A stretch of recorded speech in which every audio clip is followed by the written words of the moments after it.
OX, OX, OX, OX, OX, blablabla. Petit pot de beurre, petit pot de beurre. Ça va, c'est bon là.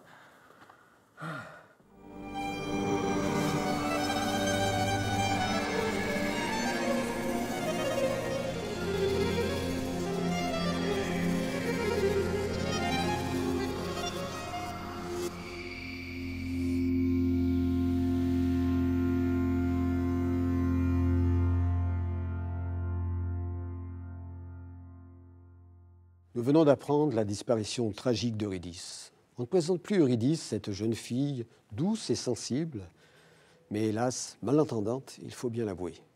Eurydice, je le rappelle, venait d'épouser Orphée.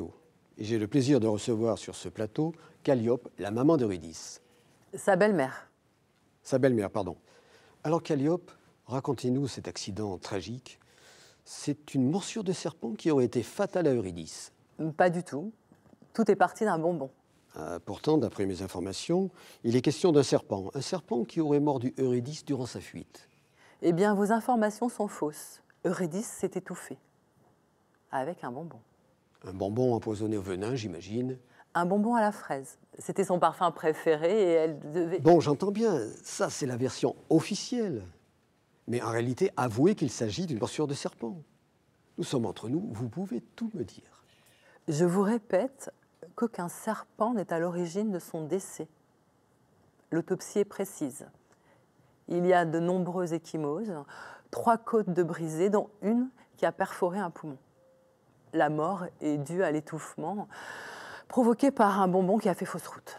Bon, je ne vous ferai pas dire ce que vous ne voulez pas me dire. Parlez-nous d'Orphée. Comment va-t-il? Il est effondré, comme vous pouvez l'imaginer. Son oncle Apollon reste auprès de lui pour le soutenir. Mais c'est très difficile, il va falloir du temps. Et vous avez des nouvelles de votre cousin, le roi de Thrace, avec la guerre de Troie qui s'intensifie? Ce n'est pas mon cousin. Ah? C'est mon mari. D'accord. Concernant la guerre, justement, nous venons d'apprendre qu'un gigantesque incendie s'est déclaré dans l'enceinte de la ville de Troie. Cela semblerait lié à l'arrivée récente d'un cheval. Un cheval étonnamment grand, certains parlant même d'une girafe. Des images impressionnantes signées Charlotte Chambon. Bon, je l'ai laissé me raconter son histoire de bonbons sans la contredire. On est professionnel ou on l'est pas. Hein. Mais les sources officielles sont formelles. Il s'agit d'une morsure de serpent. Et plus précisément, d'un serpent ayant préalablement avalé un pangolin sur un marché asiatique. Mais bon, on ne va pas inquiéter inutilement le téléspectateur, vous comprenez? On préfère l'endormir avec des histoires de bonbons à la fraise. Là, tu as la dernière version du plan des enfers. C'est Hyacinthe qui me l'a refilé. Il connaît le gars qui a installé les alarmes. Attends, il y a des alarmes? Eh oui, une là à l'entrée. Un modèle assez vétuste qu'on peut facilement court-circuiter. Ok. 2 autres, là et là. Des rayons invisibles. Le problème, c'est qu'on ne peut pas les voir. Il faut les enjamber ou passer par en dessous.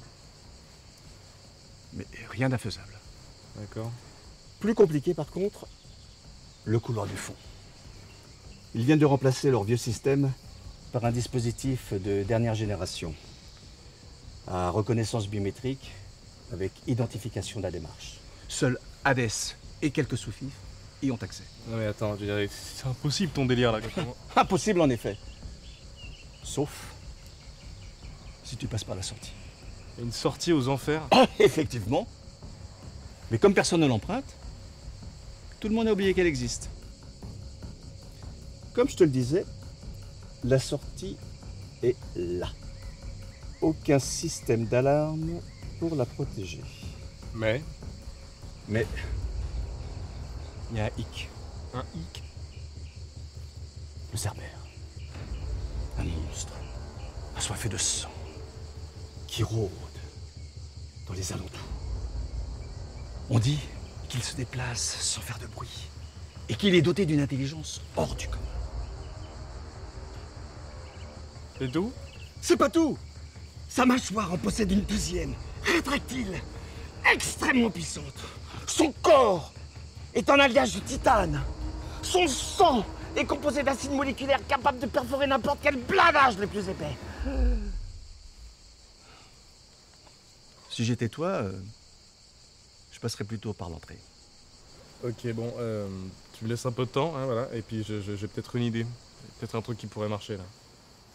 Je vous avoue qu'il m'inquiète un peu, notre Orphéo, depuis la disparition de Rédis. Déjà qu'il n'était pas bien net, mais là... je le sens moyen, son entrée par la sortie. J'ai beau m'appeler Apollon, je peux pas faire grand-chose s'il se fait boulotter par le Cerbère, hein.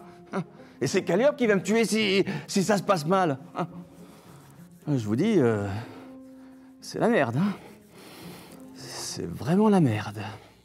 Voilà. Doucement, c'est pas mal. Voilà. Orphéo, qu'est-ce que tu fais? Viens manger. Il faut pas que je travaille.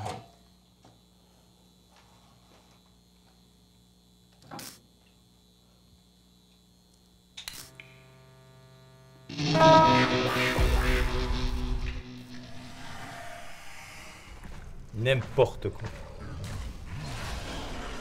Cerbère, couchez, ça suffit. De plus en plus fade, cet animal.